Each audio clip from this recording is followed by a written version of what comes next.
Hi! Hello, everybody. Welcome to DnDTime Talks, the show where we discuss all things Dungeons and Dragons. I, as always, am Pete. And I'm Jeremy. I got the wind stolen out of my sails from Pete right there. I was Yeah. gonna say welcome to DnDTime Jeremy, Talks. I say welcome to DnDTime Talks. We know these things. Yeah. Hello, chat. How are you doing?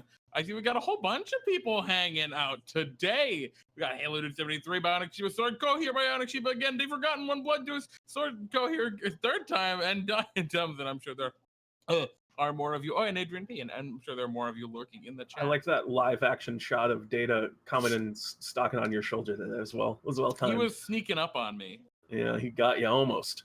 So yeah, we got a cool topic today.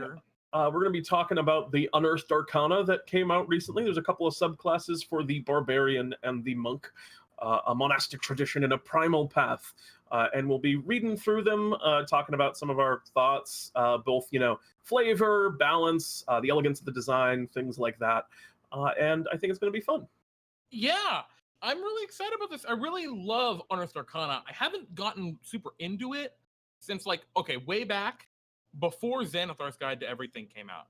They would release Unearthed Arcana every month, and it was really cool, and I was always really excited for it, and I was always interested in playing the new classes. Were you like that, Pete? You see, I was super into it with the play group I was playing with a lot of the time, and we would just we would run one-shots just to rip those Unearthed Arcana classes and try them out and see how they played and what they were like and all of that good, fun stuff. And then they kind of slowed down and, they stopped doing them as often, and they kind of, they weren't as interesting to me, I guess, after the initial publication in Xanathar's. But I don't know. I'm getting back into it. I'm feeling it again. I love Unearthed Arcana. This is definitely an interesting one. A couple of really wild ones. Yeah, and so Pete, do you want to take this or should I? We should probably explain what Unearthed Arcana is in case anyone in the chat isn't really aware. Before we do that, I'd like to do one thing. Before we get into the show, let's do the pre-show stuff. And that is say, if you have thoughts on the Unearthed Arcana or just anything you want to say, make sure you speak up in chat as we'll be looking at it as we go through. And also, if you have a question for me and Jeremy, please post it in the Discord, which is linked below in the section called Ask Pete and Jeremy. It's a show that we do at the end of each stream, a show within a show, if you will. And segment. It's fun. Ask us any question, be it related to Dungeons and Dragons or anything else. And that is that. So yes, now what's our Unearthed Arcana, Jeremy? Tell us. I'm just trying to catch up on the chat here. I guess there's a long discussion going on about the unionization of kobolds and dragon hordes.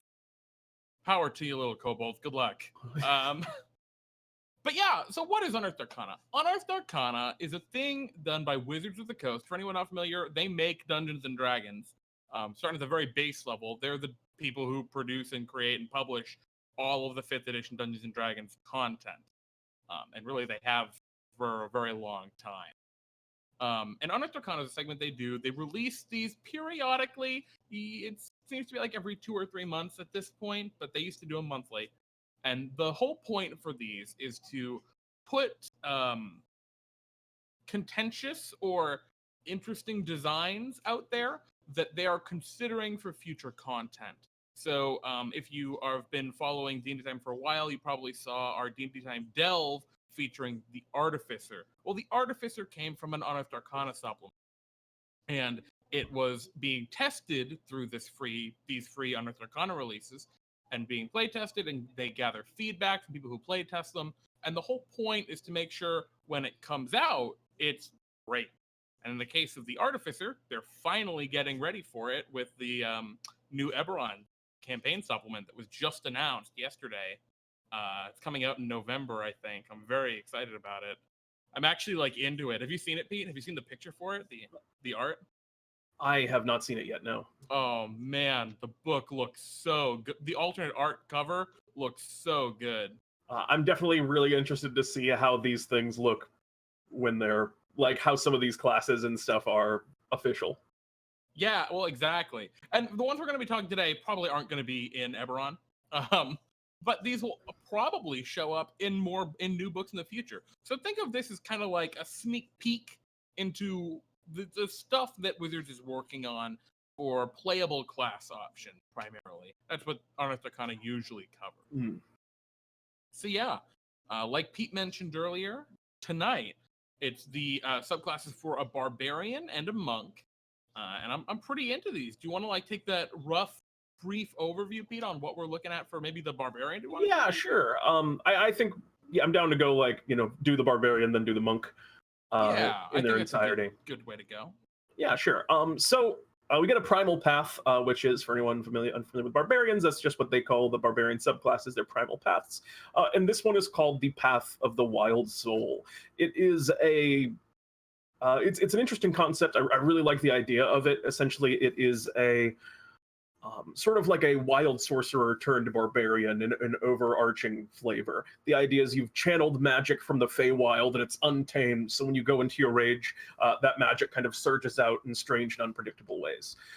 And it's a very like emotion-driven barbarian, where it's about the passion of their anger and the way it reflects it magically around them.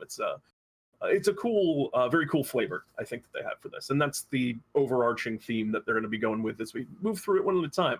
And I think we'll probably go through and actually read off like what the features are, so we can talk about them and make sure we're all on the same page as we're doing so. A magic barbarian? That's incredibly counterintuitive. Well, you're right, Sheba, but I mean, I really see this as like a character that might exist in the Feywild, just be a Fey creature.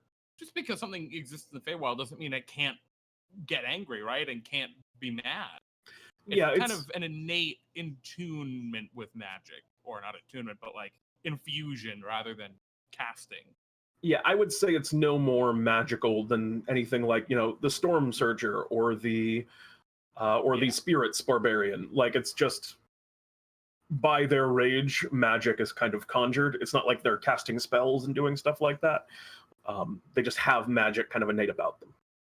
Yeah, so we're going to start and go through this. Obviously, like Pete was saying, it's a primal path, which means you get features at level 3, and you get them again at level 6, and then you get another feature at level 10, another at level 14.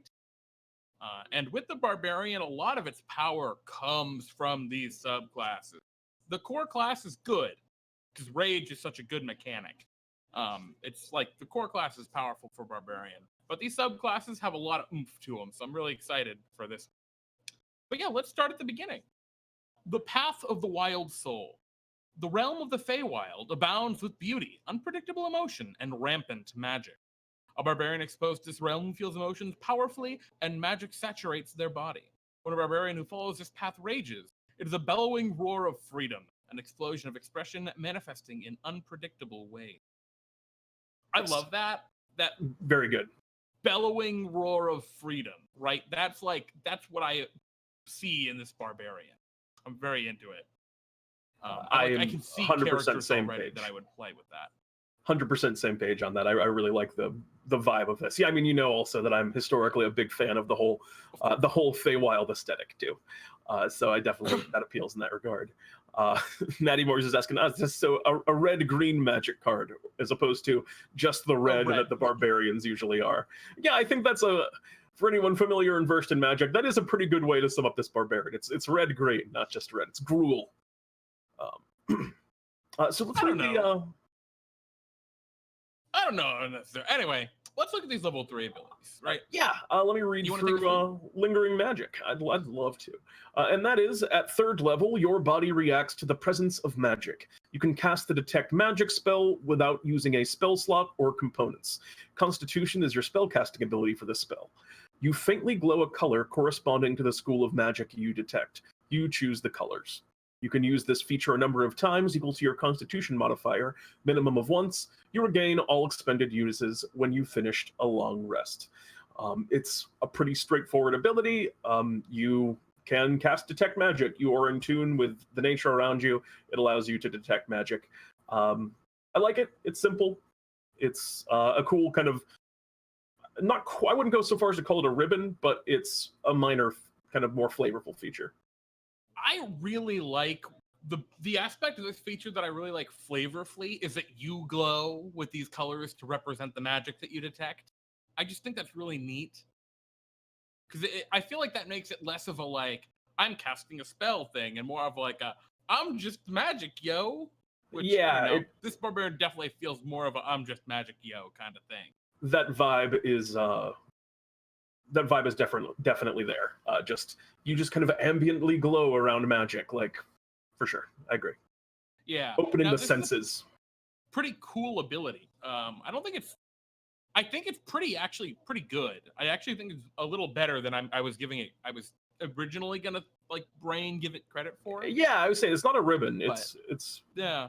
It's got real utility. It's something that barbarians, I think, in a lot of places need, which is something to do utility. outside of hitting things really well or getting hit really well, which is just something to do in between your combats. So that's a nice touch for sure. Yeah, absolutely. And what's interesting, how they use this, right? Because I think of immediately Divine Sense, the paladin ability, that I'm a little suspicious. I'd use Divine Sense. I imagine that's what we're gonna see a lot with this kind of thing. It's like barbarian is suspicious.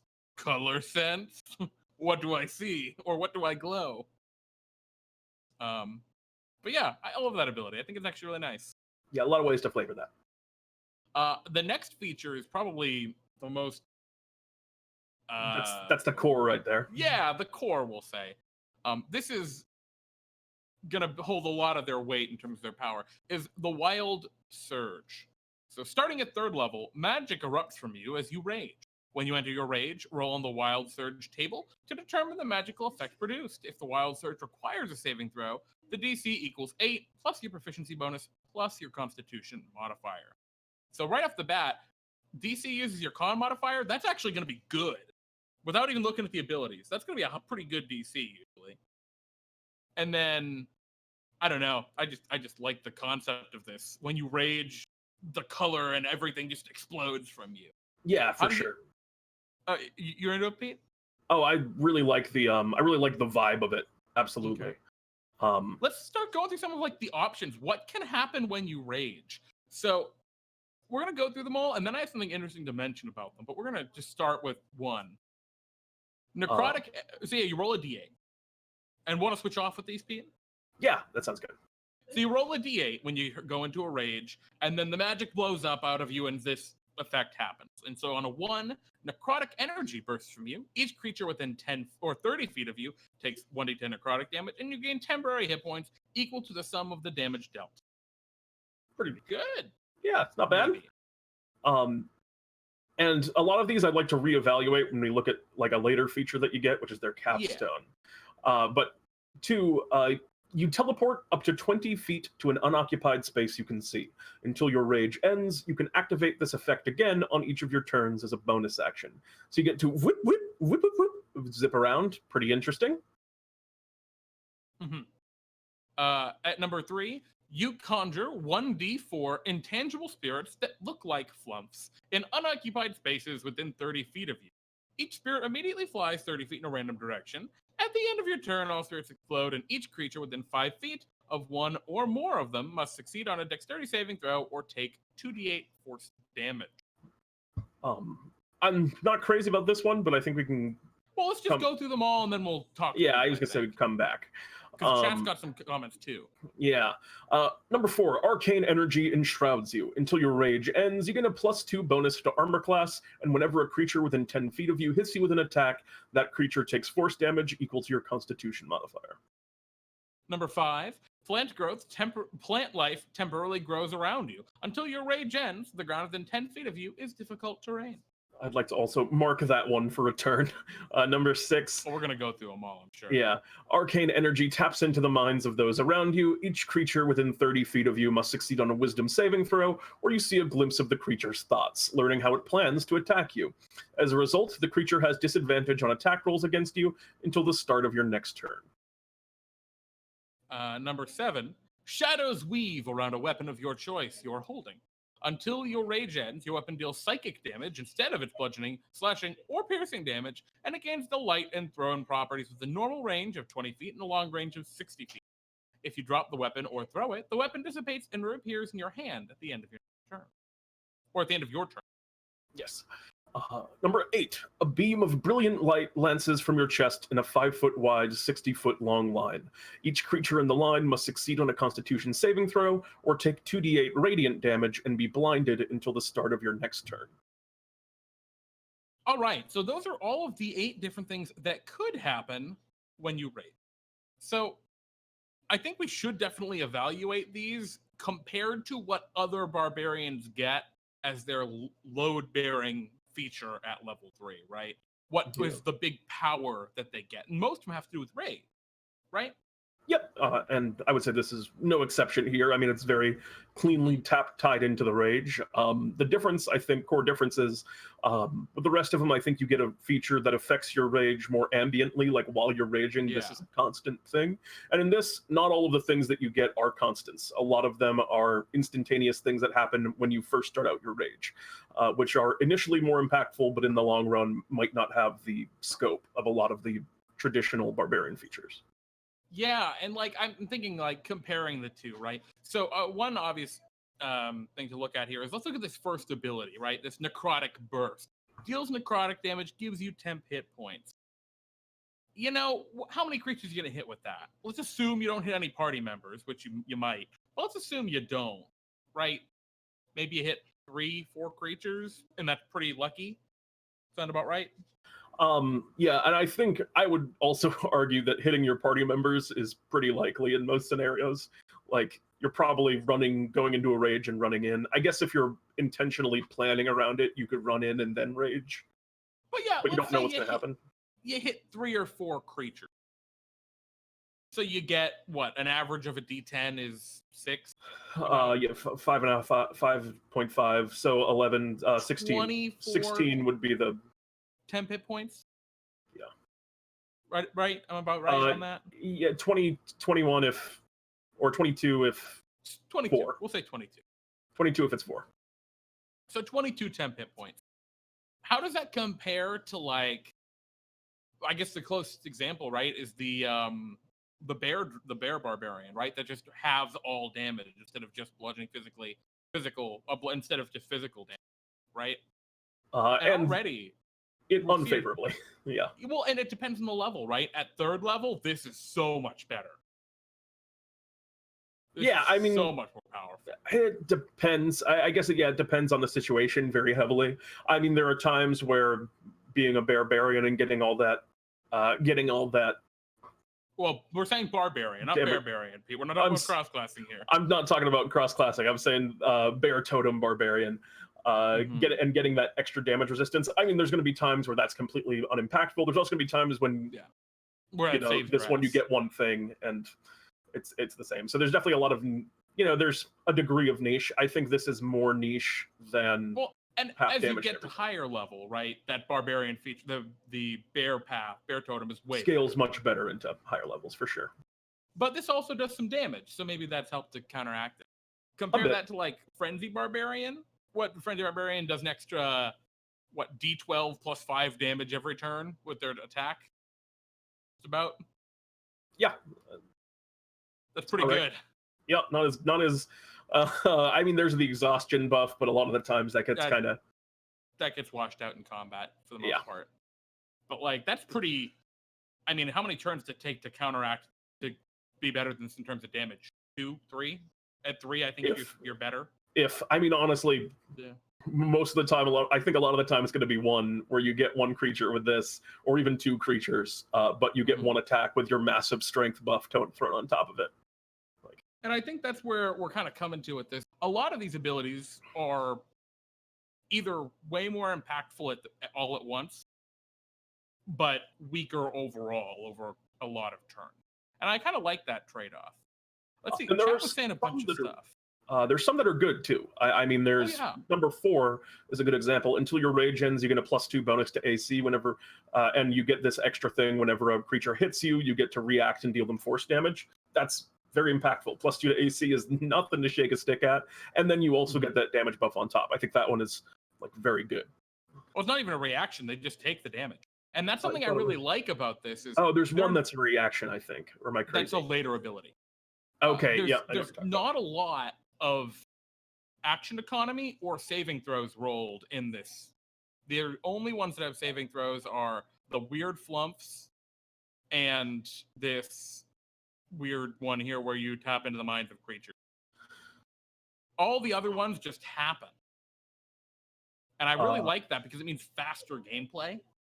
That was actually one of the biggest issues I had with this on the whole, actually, was the opposite. I thought there were too many that used saving throws because there's 4 of them here. Yeah, but like this happens once. It's not like it's going to happen every turn. We'll come back to that because I'm interested in your interpretation on some of the later rules because it's a little unclear, I think, how it works. But I don't know, like things like the flumps, for example. The flump one is particularly egregious. You roll the Wild Surge, then you roll for the number of flumps that comes up. Then you have to randomly determine via roll, presumably, which direction they move in, and then you have to make a save for everything that gets hit with it. It is absolutely wild in that regard, in my opinion. I think that ability is a placeholder, and here's why.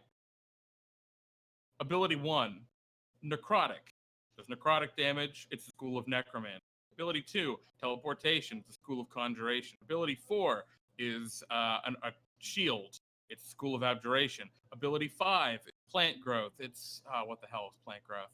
That would have been Conjuration as well. No. You summon plants. I'm pretty sure it is. Might be, I don't remember off the top of my head. I don't think it is. Can just look because we got Divination here. The Plant Growth one, I don't know. That's clever. I didn't pick up on that. We have Illusion for the shadows being woven and Evocation for the brilliant beams of light. So the only ones that aren't here. Oh no, you're right. You're right. Plant Growth is considered transmutation. Yeah, so if that's transmutation, the only one that's not here is enchantment. And so the flump. That's interesting. I didn't pick up on that. But yeah, I mean, actually, someone smarter than me did. Thank you, Crowley. Oh. But, it's a really interesting note. This one isn't like the others. It's way more complicated. And yes, Matty Morgs called it transmutation because you're changing the plants. See, you were saying that 6 is you were saying 6 is enchantment. No, 6 is divination because you're reading minds. Is definitely divination. I mean, that may be the case. That might be a placeholder. That makes a lot of sense now that you put it that way. But also, it's just that it's one also is a weird sub theme. But... very, very poorly designed, in my opinion. Also, number 5, I think, is worded in a way where, as I interpret it, the way I would interpret it is you are in difficult terrain because the ground beneath you is difficult terrain. Yep, that is exactly what it says currently. I would not rule it that way. I would let my Barbarian run through it. And if that is actually how they want it to be, that's crazy. That's I assume that's a mistake. I hope that's a mistake. I think that's what that is. But Blood that's definitely funky. Blood was saying is 7 enchantment, not illusion. No, enchantment is specifically affecting the minds of in 5th edition. Enchantment isn't actually imbuing objects with ability. Because it's like you weave shadows, it's just it's on that one. It's not like a strong representation, I would say, of illusion, but 5e has some different interpretations of enchantment than like other classical fantasy. Yeah. But anyway, let's look at these in a different light, right? So power, complication, how about thematic? Which of these feel whimsy, crazy, wild? Necrotic energy? I mean, kinda, but like, I guess that's where I'm at with the first one. The ones that hit that for me are the one that really hits it is number 2. Yeah, teleport. Yeah, excellent. Number 2 is really well done. I think number 4 comes pretty close for me. Yep, I think number 4 is pretty good. Number 5 a lot too. The flavor of it, I think, is good. I think the flavor's on point. The mechanics need to just probably get that one change in wording. I'm not into number 6. Number 6 to me feels like they were trying to stick to that theme of all the schools of magic, and someone forced something in with this, and then they just gave up when they had to go do the flumps. Yeah. That's like I gave up and just did flumps because it's goofy. Little funky in that regard. I actually like number 7 a lot. Yeah, it's a little wordy. I think once you've played this Barbarian a lot and gotten used to it, it would be okay. I I like the flavor for sure. I think there's probably an easier. I don't know what it would be, but I feel like there's an easier way to get that flavor. And number 8, I mean, I think Sheba hit the nail on the head in the chat. I'm going Super Saiyan. Yeah, absolutely. I love number 8. It's not, I don't think it's actually that good, but I really like it.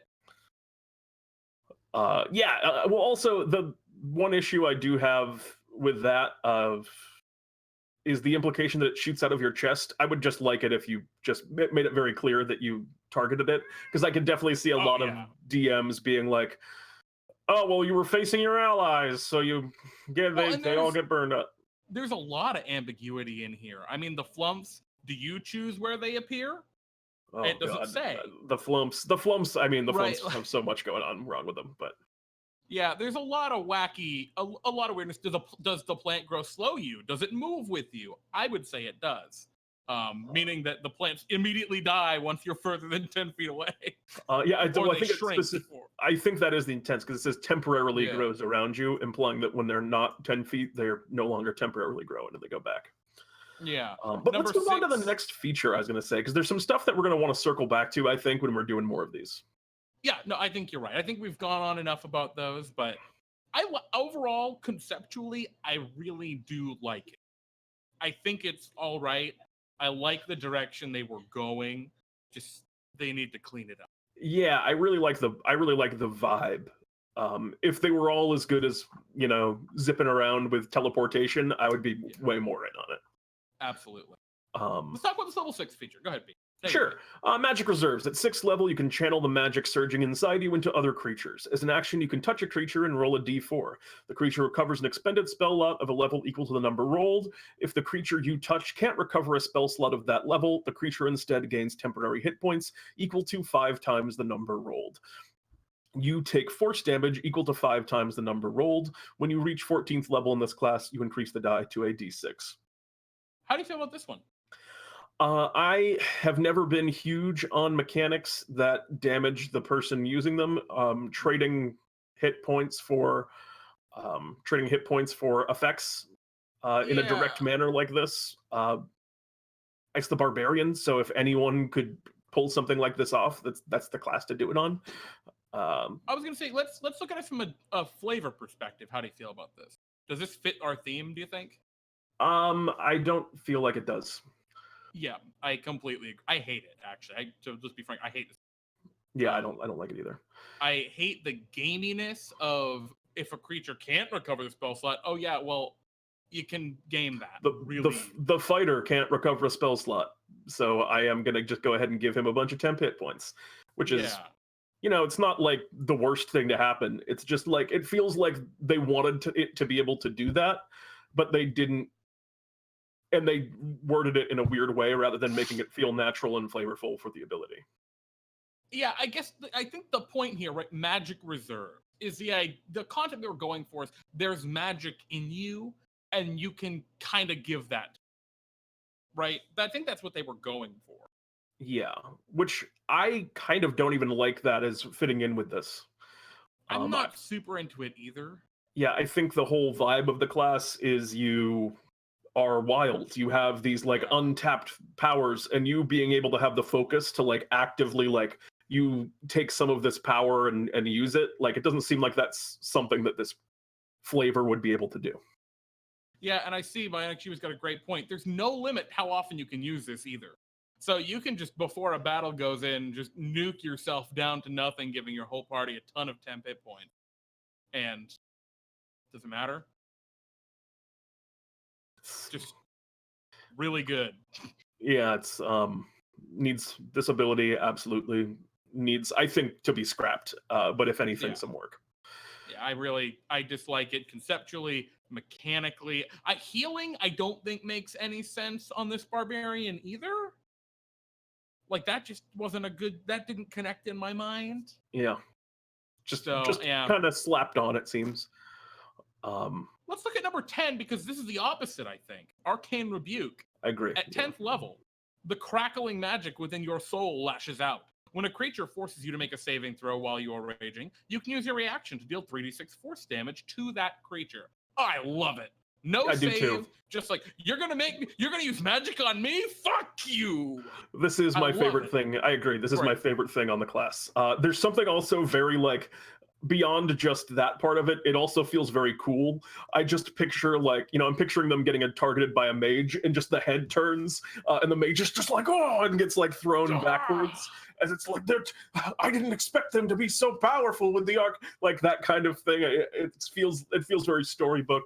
It feels flavorful. It feels instinctual, which is what a lot of this class is like. I think that's a great feature too. Yeah, or when the dragon beats its wings to knock you prone and then you zap. Oh, wait. Oh, it's any saving throw. See, that's where it gets a little weird to me. Is when it's like a physical save. Things like you get pushed over and it's like... Yeah. Well, I don't know. I feel like shield bash. That exact one you're talking about with the dragon blowing at you with its wings, that one does feel very strange, but I'm very cool. I'm very cool with like, this guy's trying to push me over. Yeah, this guy's trying to push me over and you just kind of zap him a little. I'm very into that. Like, I'm still cool with that. Yeah. And here, mechanically, this holds up pretty well to what other barbarians get at this level. They usually, I think, the retaliation is the path of Frenzy Frenzy Barbarian. Thank you. Frenzy Barbarian, Berserker. Retaliation, which is just extra attack. Yeah, Berserker. See, everyone just calls him Frenzy. But I love this feature. I think it's really good. I think it's pretty decently balanced for where it is. I just love it a lot. It's really cool. Yep. So let's go on to our 14th level feature, which is our last feature on the class, and that is, at 14th level, you become a Wellspring of Wild Magic while you are raging. As a bonus action, you can re-roll on the Wild Surge table, replacing your current effect with the new one. So, in effect, what this means is every round after your attacks, if you're don't have plans for your bonus action, you can change which effect you have going and try and fish for one that you like. Now, Jeremy, tell me what your interpretation of this is. Do you think that when you pick one that is, when you go to one that's a single turn effect, it activates? That's the intent, I believe. Okay, that's what I thought too. Yeah, I believe the intent is that you, as a bonus action, can do another one of these. The huge downside to that is, man, you're going to slow the game down a ton. Yep. But at level 14, you're going to slow it down any more than a full spellcaster? I mean, you're rolling a D8 and maybe a D4 and another D8 for flumps. Well, if we're talking flumps, Jeremy. Flumps, okay, ignore the flumps. Any other ability, you're rolling a D8 and some people are rolling some saving. I think that's... It's not that bad. I think it's too much. I also don't... that feels less fun to me. Agreed. Because when you're rolling it the first time, and I think that's the kind of main issue I'm having with the class on the whole, is that there's these 8 cool effects and I like them, but it's just 8 effects. And when you're doing the same 8 things every time, I think it's going to stop feeling like wild magic and more like, I want to fish and roll for this. I'm getting the magic I want. Exactly. Doing these once a battle is cool. It's engaging. It's exciting. I like it.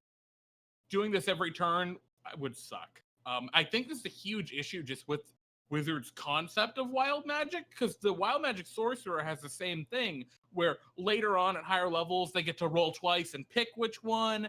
And I don't like that. Oh, you have crazy wild magic, but you get to control it later. I don't like that. I want it to be more wild and crazy, not less wild. You know what I mean? I agree. Yeah. What could be cool is if these had if each of these had a special extra thing that you got when if you rolled this thing, you got an extra cool whatever at level 14. So this Necrotic Surge one, right? Maybe at level 14, you create a permanent, a magic aura, a necrotic aura around you, which drains the life of nearby creatures. They take automatic damage equal to some stupid thing every turn. Yeah, I mean, I think that would be cool. For me, it's just for me, it's just this idea that when you have 8 options on a thing that's supposed to be wild, it's always eventually going to feel like well, I got this one. It feels wild the first time you get each of them, and then each time after that, I think that flavor starts to drain. And I feel like if they were ever going to make wild work, I mean, the 100 options for the sorcerer, or 50 options, is it, for the sorcerer is cool. But even that, I find that players know what they are now, and they're like, oh, I got this one this time, cool. But they're not like as excited. I'm not sure I necessarily agree though, right? Because I feel like first, these are a lot more reliable than those ones. There are some fucking duds. That's definitely true. In that regard, I think this design is better than the sorcerer. Well, but also, you literally use these once per battle. That's it. You're not going to use these more than once. Unless you get like knocked unconscious and your cleric heals you up and you have to rage again.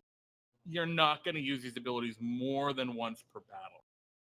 And so, like, I'm not sure how much you're really gonna get bored of them, even with 8, right? Because, like, how many fights, how many combats does, like, a normal session have? I'm not 2 even... or 3? I think you're missing... I'm not even saying that I would get bored of them, per se. It wouldn't feel wild anymore to me. And, like, that's, again, maybe other people feel differently about it. Like, I know that's where I would get on that. Well, I think regardless, one thing we can agree on that's affecting both of our kind of thoughts on this here is their whole sub-theme of trying to theme these each to a school of magic. They got to get rid of that. I like it. I like the idea of it. I just don't think they did it well. If they did it cool... in theory, bad in execution. Yeah, if they could make it work, then great. Like, coming up with a good divination ability that, like, works and makes sense to the theme, it's just not there. It's just not there. You can force it like they did, but it doesn't feel right to me. For the illusion one, it felt like invisibility would have been the direction to go. I completely agree. Instead, they went with Shadowblade. And I think they went with Shadowblade because Shadowblade's a very popular spell. Very, very popular. I can see this. I get it. And I think it's not terrible, but I think you're right. I think invisibility would have been a way better option. Also, I want to point out a comment I agree with from Badak Shiba here. There's a huge disconnect between the upfront and lasting effects when you can rotate them every turn. Yeah, that 100%. Changes the dynamic. I think up until that point, you just want the long-term ones, and then after that point, you just kind of want the upfront ones.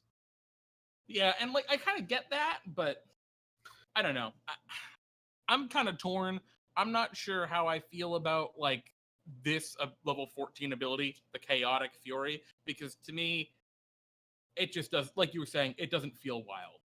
Yeah, it also doesn't really represent that huge of a bump in power, from my mind.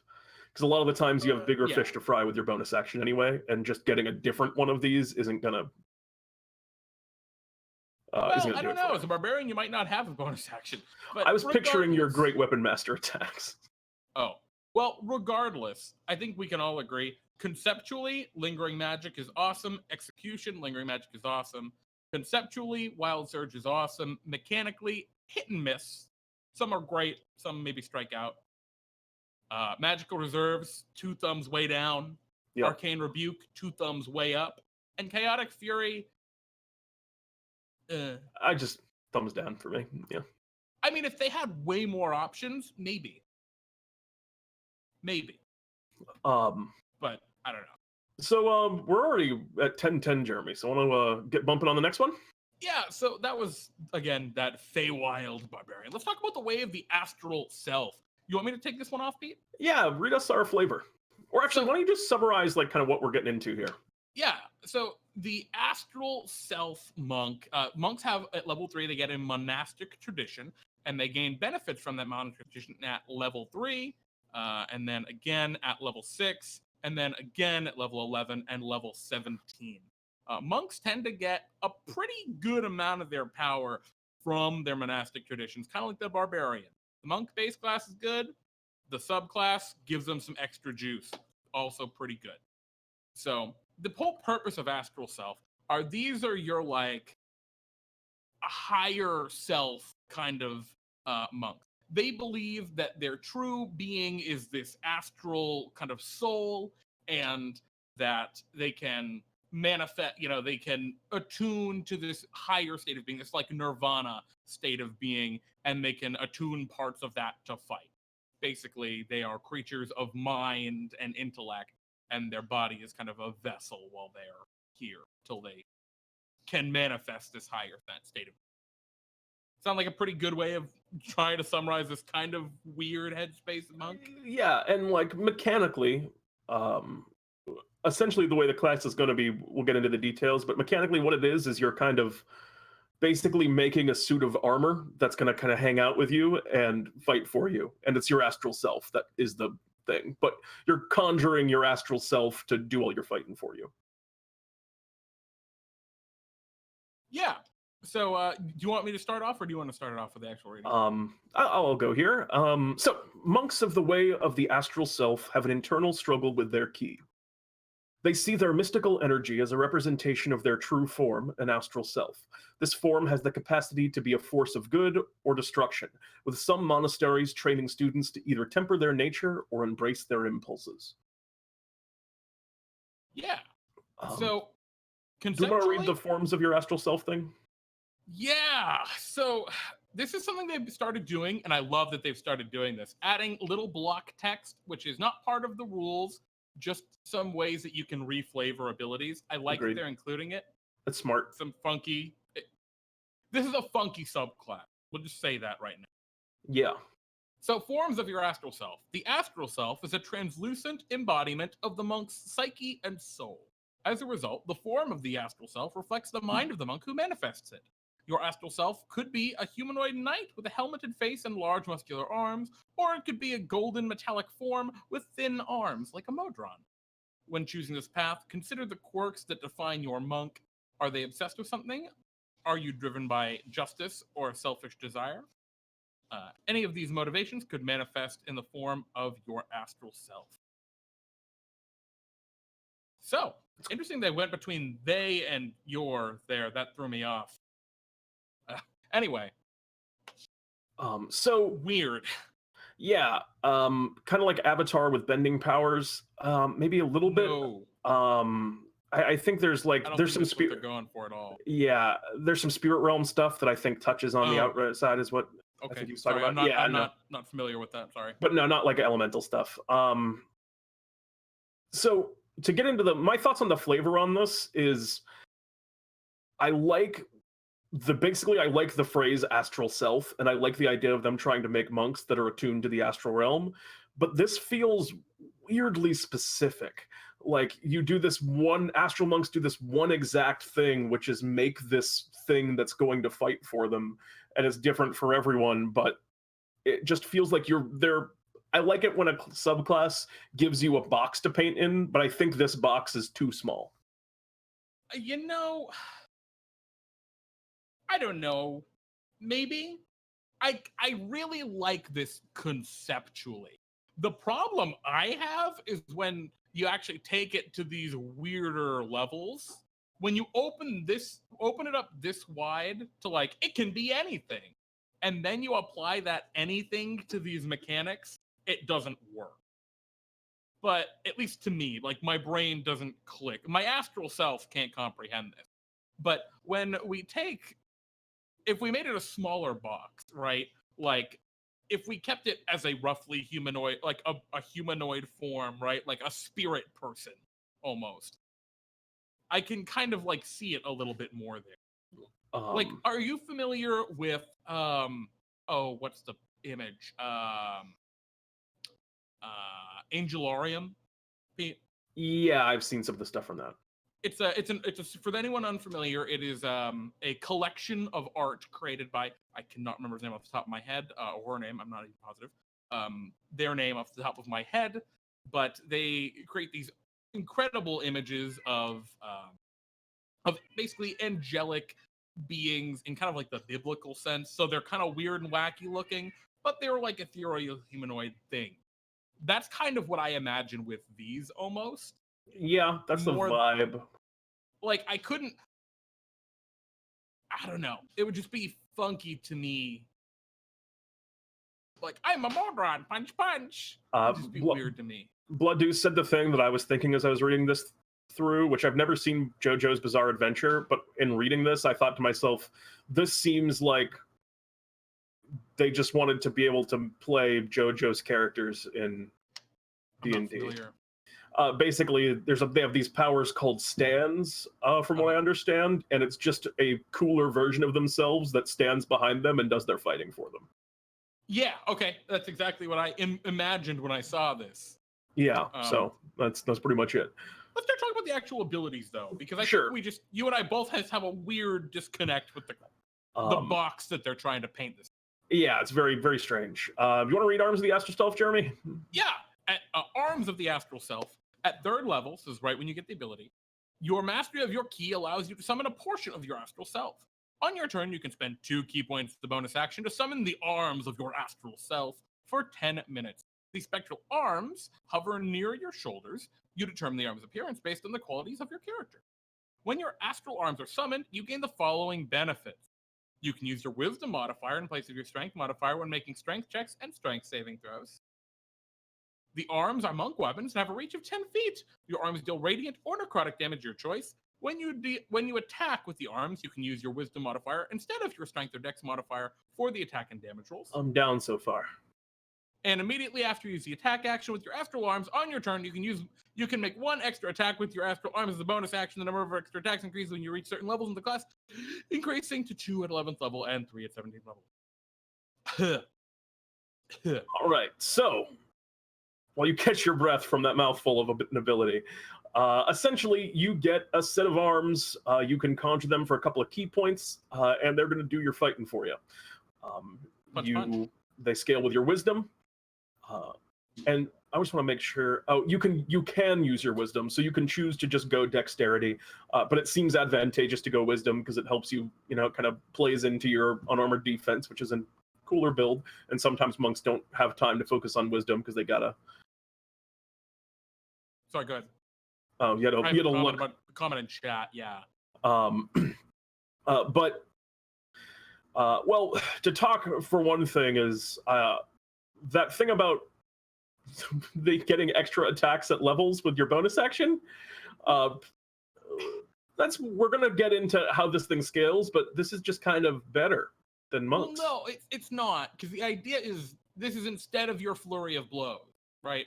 Instead of 2 key, right, to have this astral arm thing, which gets a free flurry, like a free single attack, but doesn't have the option to do 2 attacks.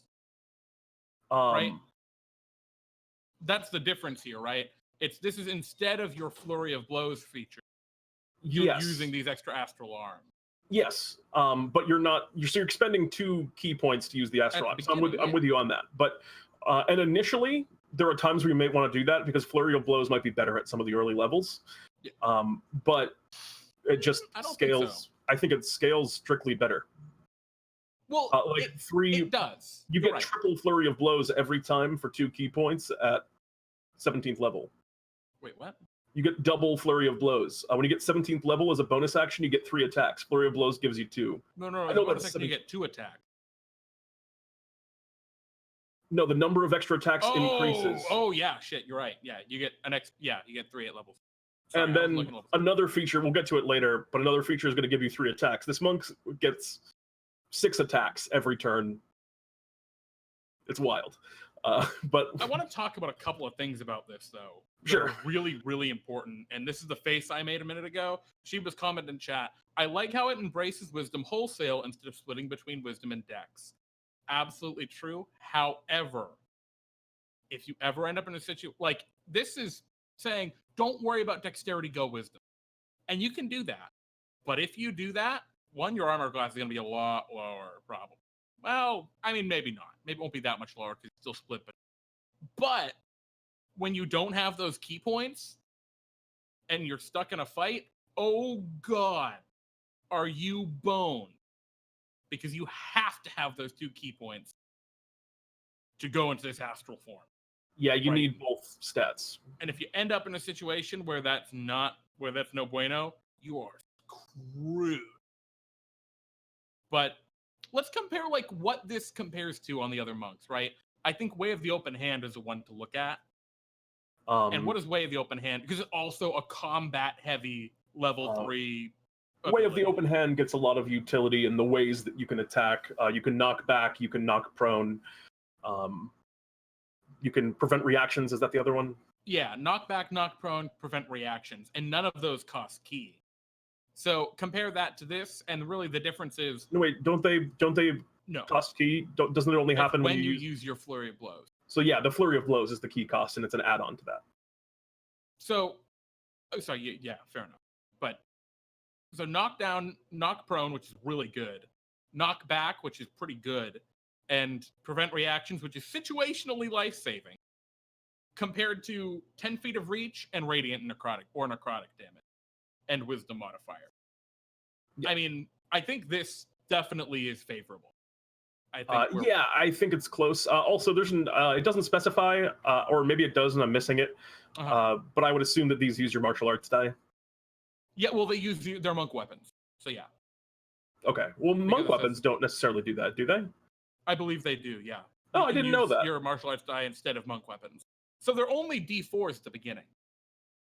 And then they become higher as you get higher level. But you're right. I think this does match up very favorably to all the other monks currently in terms of its just raw martial output. Yeah, I think it's, I don't think it's rough at level 3. I think when you take it, it's okay. It's fine. Yeah, I mean, this is the feature for monks that want to punch. Yep. I just want to punch people. That's it. So, I don't know. I still think that I would usually want to be open hand if I'm just looking at combat effectiveness, though. Just for the other kind of the utility it can bring. You know what I mean? Being able to knock something prone is really good. But let's keep moving through. So next up, we have the Visage of the Astral Self. Starting at 6th level, you can summon the Visage of your Astral Self. Well, fitting. On your turn, you can spend 1 key point as a bonus action, or as part of summoning your astral arms to summon this visage for 10 minutes. The spectral visage covers your face like a helmet or mask. You determine its appearance based on the qualities of your character. While your visage is summoned, you gain the following benefits. Wisdom of the Spirit. You have advantage on Wisdom, Insight, and Charisma Intimidation checks. Astral Sight. You can see normally in darkness, both magical and non-magical, to a distance of 120 feet. All right. Yeah, I have no issues with it. It's interesting. The seeing in magical darkness thing will sometimes feel really cool when you get to do it. When an enemy casts a darkness spell and you're like, just for such an occasion. And the advantage on Wisdom and Charisma for Insight and Intimidation, that's an impactful interaction feature. I'm really glad they did go with Intimidation there. Because, I could have seen them try and be like, but persuasion. But if I'm like a normal person, someone goes, and has a weird spectral face, I'm going to freak out. I'm not going to be like, you're more persuasive now, Yeah, so it's definitely not a likability thing. I think this is actually really fitting to the feature. Yeah, this is probably my favorite chunk of this. Yeah, I like this a lot. Just the execution, the direction, Visage is great. Let's Agreed. talk about the 11th level. Starting at 11th level, you tap into the greater power of your astral self. Ooh. While you have both your arms and Visage summoned, you gain the following benefits. Deflect energy. When you take cold, acid, cold, fire, lightning, or force damage, you can use your reaction to deflect it. When you do so, the damage is reduced by 1d10 plus your wisdom modifier plus your monk level. AKA, it's the monk's, what's that feature called? Deflect missiles. Missile. But they can deflect energy. It's way better. I really like that personally, but Empowered Arm. Once on each of your turns, when you hit a target with one of your arms, you can deal extra damage to the target equal to your martial arts die. Okay, so it's a little extra damage every turn. And Word of the Spirit. When you speak through your visage, you can direct your words to a creature of your choice you can see within 30 feet of you, making it so only that creature can hear you. Alternatively, you can amplify your voice so all creatures within 600 feet can hear you. Pretty cool. Okay, how do you feel about this overall, Pete? Because I got one word for it, and it's overtune. Oh, yeah. Well, can we save overtune for when we get to the end? Yeah, well, okay. Empowered Arms, I don't think this needs to be here. It's just more damage, yeah. Like, they can just get rid of that, because Deflect Energy is so good just on its own. Yeah, if you're fighting bandits, it might not do anything, but when you fight that dragon and reduce its damage by a D10 plus probably 5 for your wisdom modifier plus 12 for your monk level. That's insane. That's so much damage you've just reduced. Yeah. Now I believe monks do get evasion. That's true. So this might not be quite as powerful as I think we're giving credit to it now. Because they're already going to be dodging with evasions. Dodging a lot. Now it's really good for cold damage, which is Constitution saving throws, and spell casting. A lot of spells. Well, I guess a lot of those are Dex. Yeah, a lot of them are Dex. So we might be overvaluing this a little bit. Your disintegrates are going to be much less effective. What do the other monks get at this level? Right, Open Hand gets to heal for a ton of health, but nowhere near. Like if you use this ability twice and get value out of it, you're going to be way more powerful than the Open Hand. Well, also like your monk level, so like minimum 11 or some minimum 12, assuming you have no wisdom bonus. This is gearing up for a good Gundam character. Yeah, Shiva, really. And that's kind of what they're go for. And well, while we're talking Gundam, let's talk about the complete Astral Self, and we can come back. This is the mecha. Go ahead, Pete. Take it away. Starting at 17th level, your connection to your Astral Self is complete, allowing you to summon it entirely. On your turn, you can spend 10 key points as a bonus action to summon the arms, visage, and body of your Astral Self for 10 minutes. To cut into it at like some of the restrictions that were starting to be placed on this, but you had to kind of build your mecha. This is just you do everything at once and you're powerful. You're level 17, you get your whole damn mech. Yep. The spectral body covers your physical form like a suit of armor, connecting with the arms and visage. Literally, a mech is like a suit of armor. You determine its appearance based on the qualities of your character. While your Astral Self is summoned, you gain the following benefits. Armor of the Spirit. You gain a +2 bonus to AC while you aren't incapacitated. They just decided to toss that one in there. Astro Barrage, whenever you use the extra attack feature to attack twice, you can instead attack 3 times using your astral arms. And Key Consumption. When a creature within 10 feet of you is reduced to 0 hit points, you can use your reaction to regain key points equal to your wisdom modifier. Presumably you've been building your wisdom modifier, so every time you bring down a minion when you do this, you get 5 key back. Yeah, so here's my thoughts on this. Everything besides key consumption, I'm actually totally down with. Yeah, it's the key consumption that destroys it. It's too much, yeah. It's very good. It should just be you gain 1 key point. Yeah, it's good. Also, it's not even like, I guess it's your reaction. Okay, yeah, that's the thing I was thinking of before when I was thinking of reactions. It should just be 1. You should just regain 1 key point. Yeah, it's wild. It's wild. I like this a lot, actually. I think this is a really cool. You're cool with. Oh yeah, you're level 17, dude. People have crazy shit. 6 attacks. Level 9 spells. Yeah, but they're not great attacks. You can't get magic weapons for your astral arms, and you have to use your astral arms for those 3 attacks. And you have to use them for the 2 extra attacks. So 5. With the idea that you cannot get. So all of your attacks have to be with your astral arms. You can't get plus to hit weapons with them. You can't get magic items. I don't know, man. You know what? You've sold me a little bit more on the 6 attacks by pointing out the magic items. Busted. I don't think it's too busted. I think it's okay for a 17th level feature. It's just the key consumption's too crazy. That's too crazy. Yeah, with the key consumption, I mean, it's completely off the wall. It's just like you go into your ultimate form, you kill a minion, and then you stunning strike on all of your 6 attacks every turn because you can sustain it. I get the concept they're going for here, right? It's like, well, if you fight just a single creature, at least you get something back for it. But if you're fighting a single creature, it's probably a boss, and when it dies, you've won, so don't worry about it, Yeah. So I think that should just be 1 key point and be done with it, and it'd be fine. But I like it conceptually. And even the execution I like. So to summarize, I actually really like this thing, even though conceptually I'm a little weirded out by like the whole what is your astral form kind of thing. Like I would play a very vanilla astral self monk where it's just the weird spirit celestial thing rather than a Modron or a knight or something. But I don't know, mechanically I dig this. I don't like it that much. I think it's too much. I don't like that. Like, I feel like a lot of the monks. I said like a lot there. I feel like a lot of the monks' design that's fun is like finding ways to use your key points. And this one kind of like it tells you you're going to use your key points to always do your arms and then just kind of punch with your arms. And it kind of 2 key points. Like, it's a lot, but it's not. Yeah, but I mean, it's 2 and then it's 3 and then it's. That's true because of Visage. But you don't need the Visage it's every your ultimate. But when you get to 11th level, you do need the Visage every time. Because there's no way you're ever going to not want to get the other stuff that you get from it. Yeah, you're right. Yeah, but once you're at 11th level, you have 11 key points. And so dedicating 3 of them, I don't know, man.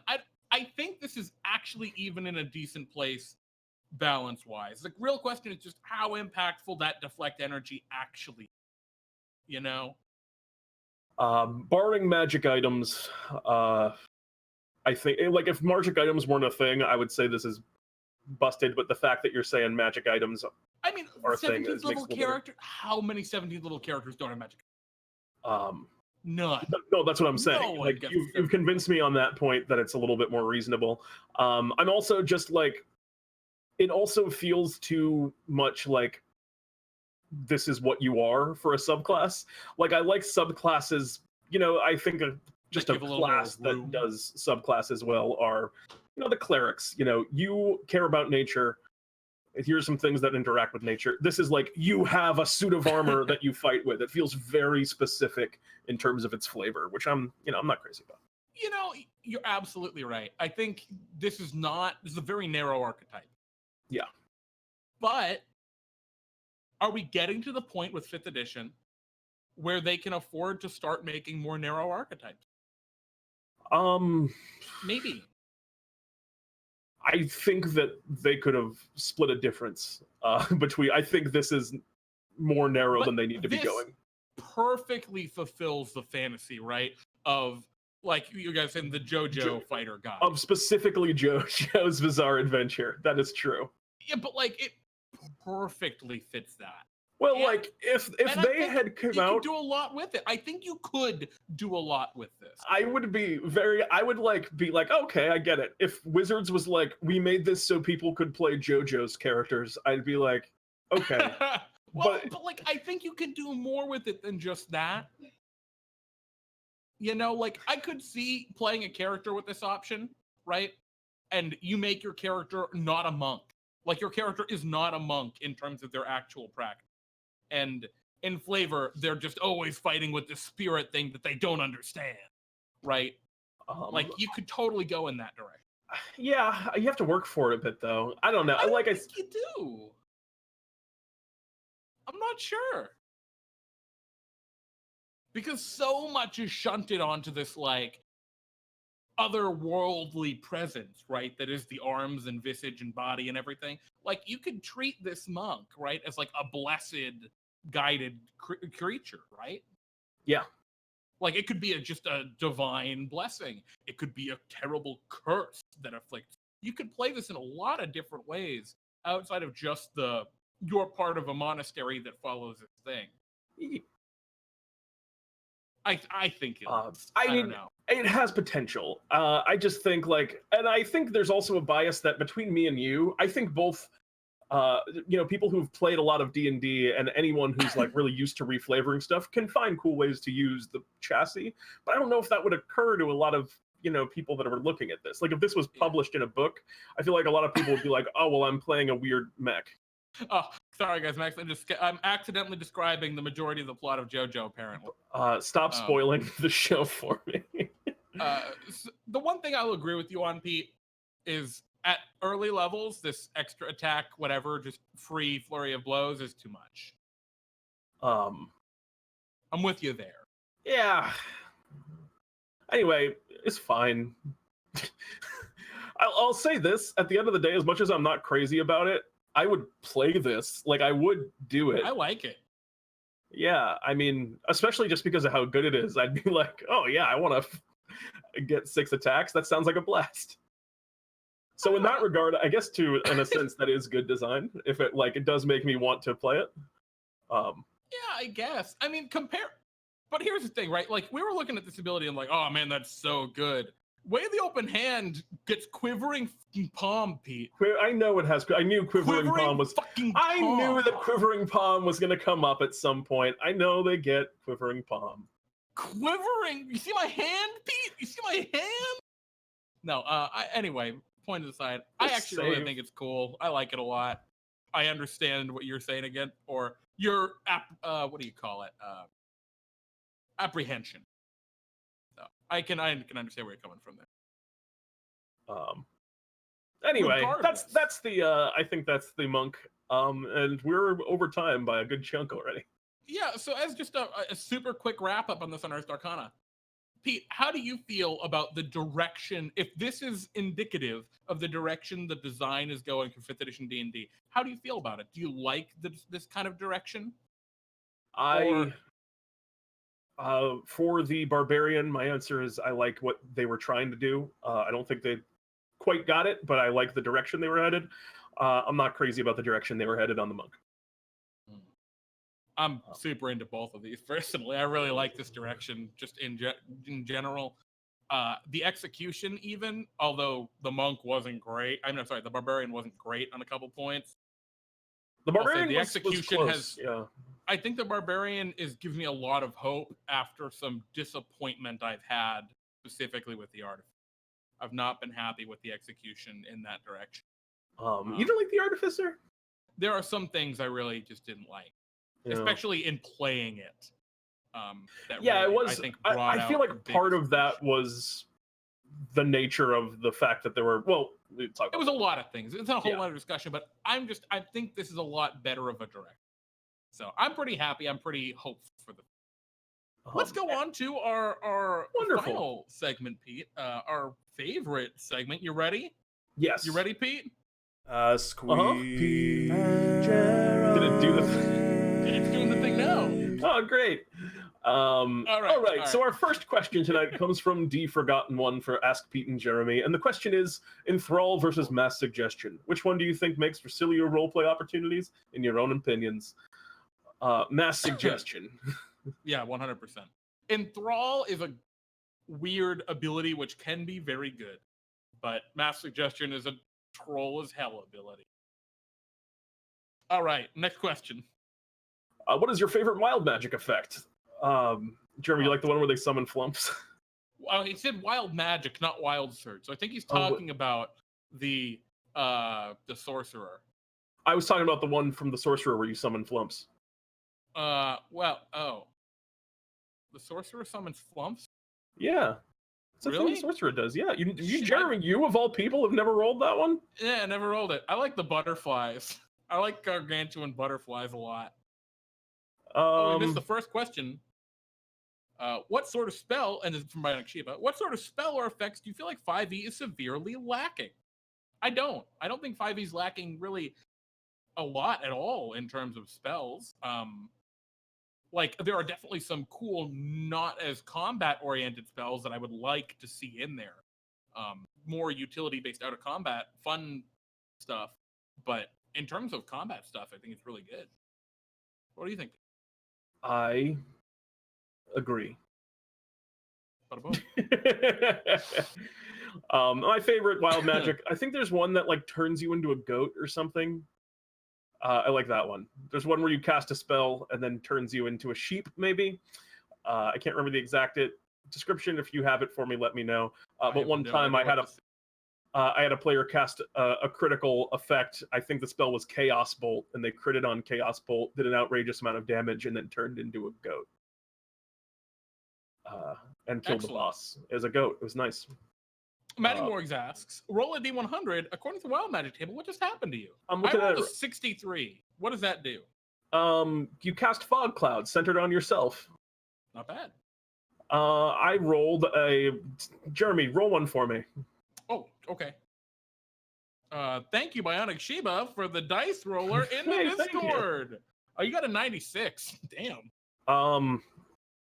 Oh shit.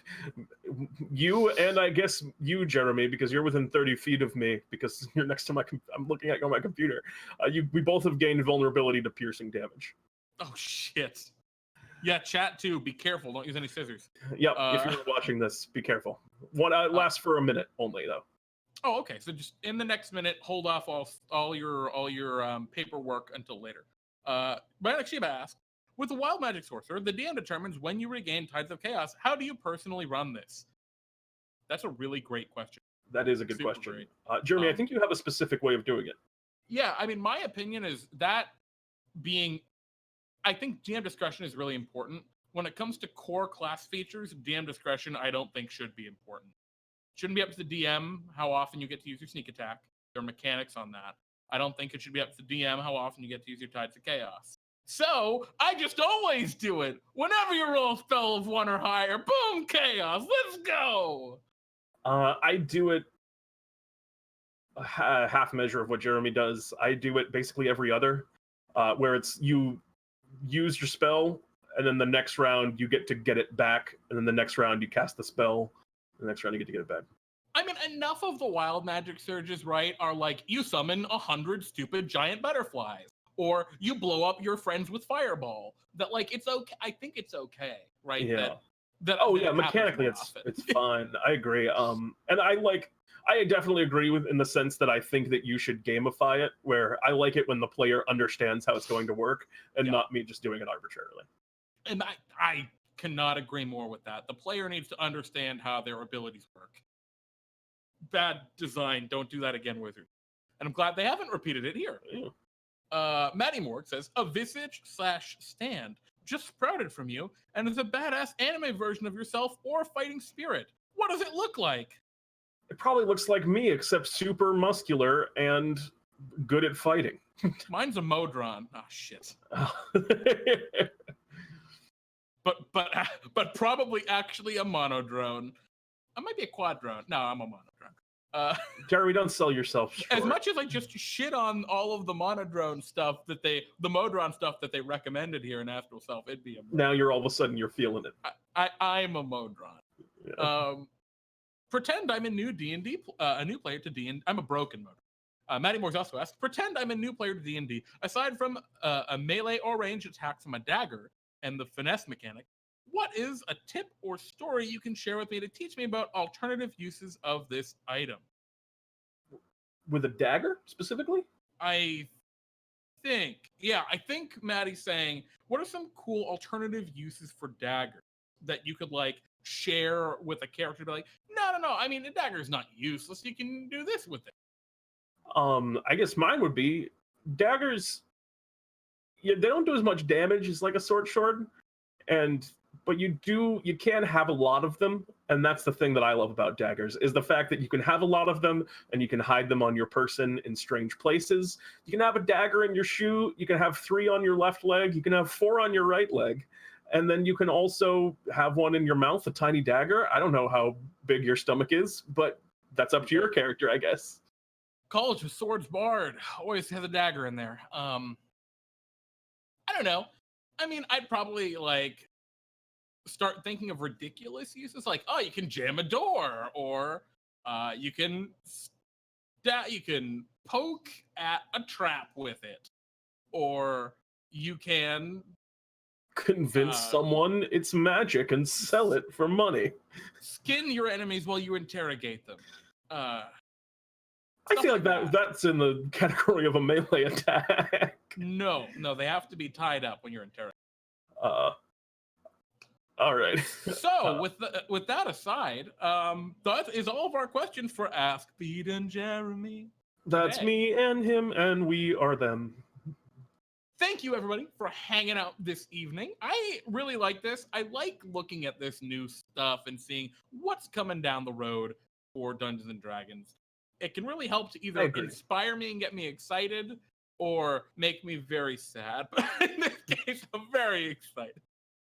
I think that's all I got. Pete, you have anything you want to add? Yes. Watch our other content. Tune in on Friday for Jeremy's D&D time. I will not be there this Friday, but Jeremy will run you all through, I have no doubt, something strange and delightful, as it always is. And tune in on Sunday for DnDTime Tales. That's a new show that we're starting up. It should be a lot of fun. I'm We're going to be building a world on the stream on Sunday. I think it's going to go well, and we'll see where we end up going. I can't tell you more about it because I don't know what's going to happen. But I think, excited. Yeah, I am too. I think it's going to be an absolute blast.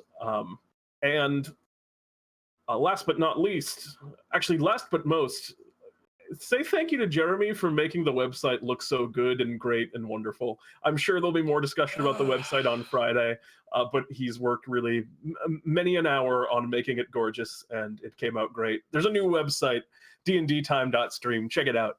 It's a thing of beauty. Thank you, The Forgotten One, and thank you, Anichiba. I know it looks great. I'm very excited. I'm very pleased with it. For someone with no experience in web development besides D&D Time, yeah, I really am very happy. I'm very pleased with that website. Thank you, Maddie Morgs. So that's all we got for now. Check out the new website. I have fixed the sign-up stuff. I think before people weren't getting notifications that they had signed up, but I assure you had. I got a lot of repeat sign-ups this week. It's fine, but just it should be fixed now. So it should now give you a notification that you signed up once you. So thank you all for tuning in. We love you guys. I guess we'll see you Friday, or I'll see you Friday. Absolutely. I'm Pete. And I'm Jeremy. And this is DnDTime Talks. Good night, everyone. Good night, everybody.